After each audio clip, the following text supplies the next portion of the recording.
Jim, can I start off by asking you why you think the equity markets are not responding to the stabilization plans that are being introduced around the world at the moment? Because they're absurd. They're preempting the collapse of the dollar. If gold goes to 1,500, that's not because dentists are suddenly busy, filling people's teeth. It has to do with the fact that the dollar is imploding. You've got the increasing budget deficits in the U.S., but one thing about treasuries is that the Fed has the ability to buy treasuries and literally print dollars. So you're kind of dealing with a fiat currency, and that means that rather than treasuries collapsing, you might have the dollar collapse. China is buying lots of this stuff, gold bullion. They can't get enough of gold bullion. India is buying gold bullion. China's buying gold bullion as a way to hedge themselves against these things. This is Warren Buffett toilet paper. Warren Buffett toilet paper here, the U.S. dollar. It's going to zero. The United States will face debt burdens in the future that would make the U.S. look like a third world nation from a public finance perspective.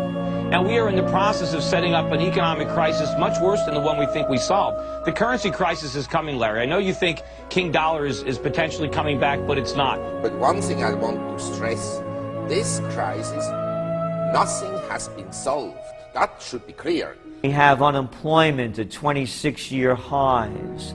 We have teenage unemployment at all-time records since they've been taking records. We now have a financial system that's completely based on moral hazard, too big to fail. All the big banks left standing believe that they are immune from any future failure because that's what happened in the last year. That's what Tim Guyton has told them. That's what Larry Summers has told them. And crazy things happen when you have a financial system like that. Now, the conventional wisdom is you can't have back-to-back major financial crises. I think we're going to push that. We're going to have a look and see whether that's true.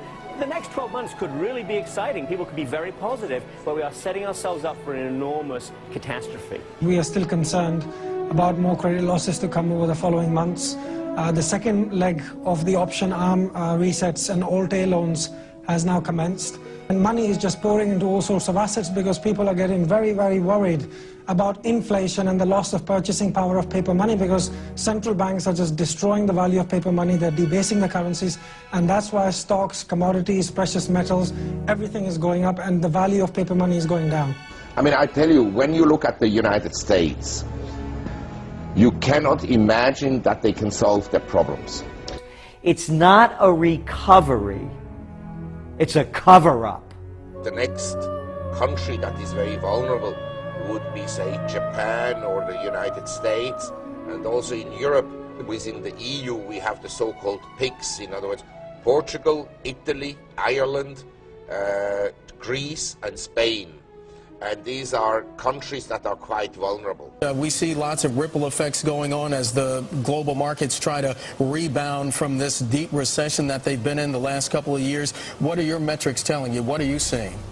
Well, what you've seen is China started tightening policy earlier this month or really in January, and that's taken its toll. It's taken its toll most quickly, obviously, on Greece, which is the focus of the news these days. It's the 33rd largest economy in the world, but that means that it's manageable. The problem is that when you start to add on Spain, which is a very large economy in Europe, or even Italy, then you start to get into an equation where you really have to look at this from a big picture perspective.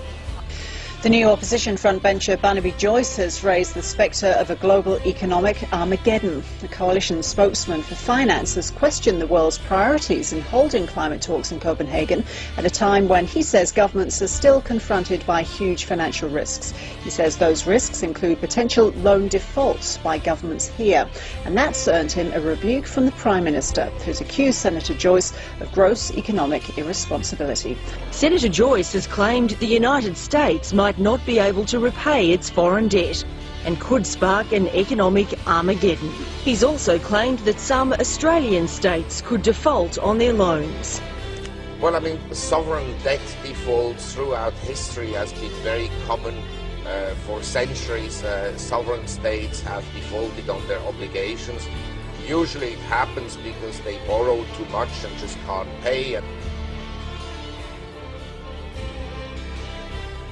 Now here we are, 1 year later in September of 2009, and they're talking about the possibilities of a recovery.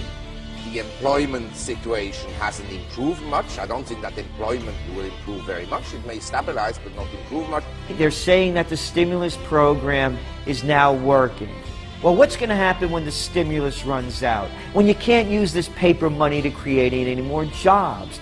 This is the likes of which no one has ever seen before. There will not be a recovery. We're going into the greatest depression. People better grow up about it. The jobs that have been lost forever. We committed $11 trillion to the financial system. So no wonder that with such a massive policy stimulus, the markets and the economy have recovered. The question is how we're going to pay for it over time. At which point the fiscal deficit is going to become unsustainable, at which point this monetization of fiscal deficit is going to be also dangerous, and therefore, in my view, we're partly stealing demand from the future and will pay for the consequences of excessive policy stimulus down the line. Well, we would all have a depression, or as simple as that. The policymakers all over the world thought that it was best to prolong or basically postpone the problem by injecting this huge amount of stimulus, by printing money and creating inflation. And although the Chinese are using their own money, I think the situation in the West is even worse because the governments don't even have the money. They're borrowing money, they're printing money. And again, we must answer history's call. 1 year ago, I took office amid 2 wars, an economy rocked by a severe recession, a financial system on the verge of collapse, and a government deeply in debt. And 1 year later, the worst of the storm has passed. We have people in power that if our forecasts were as wrong as theirs, we would have been laughed out of business 30 years ago when we began. Why would people believe Ben Bernanke? Why would they believe President Obama?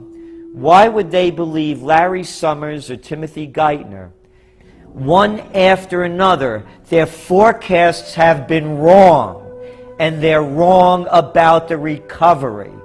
If I had come on your show every week for 100 weeks in a row and everything I said to you was wrong, would you keep me on your show? Would you have any confidence in me? Would you listen to me? Mr. Paulson, Mr. Bernanke, and the guy at the New York Fed, Tim somebody, every week they have been dead wrong. Why would you listen to them? I wouldn't listen to them.